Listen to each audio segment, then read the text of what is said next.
Den dag jeg blev født, var det sommer på Fyn, og gøen den kuppede så køn under skyen.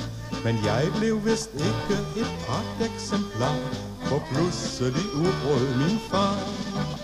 Han kan altid blive kukker på Æbelø, og der må han sejle sin egen sø. Det skulle være så herligt at leve og dø, som kukker på Æbelø.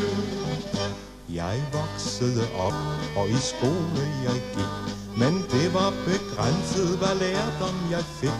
Min lærer forsøgte, men opgav igen, og så sagde han, hør lille ven, du kan kun blive kukker på Æbelø, og der må du sejle din egen sø.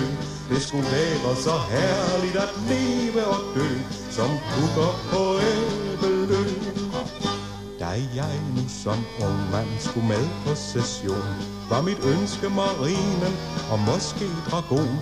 Men obersten sagde lidt og rømmede sig, og så sagde han henvendt til mig, du kan fandme blive kukker på Æbelø, og der må du sejle din egen sø.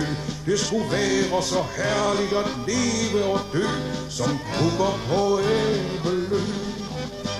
På arbejdsformidlingen går jeg så tit, men det at få arbejde går det lidt skidt.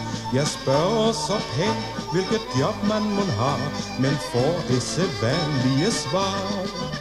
Du kan få et som kukker på Æbelø, og der kan du sejle din egen sø.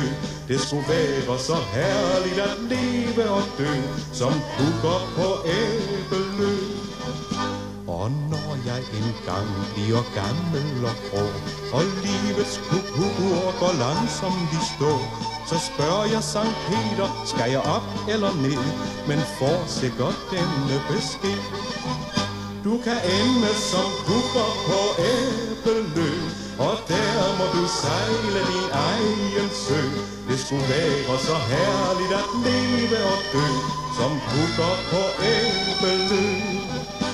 Og når mine børn bliver voksne engang, så måske vil de synge den her lille sang.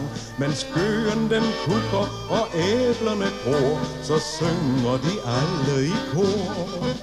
Vores far han var kukker på Æbelø, og der kunne han sejle sin egen sø.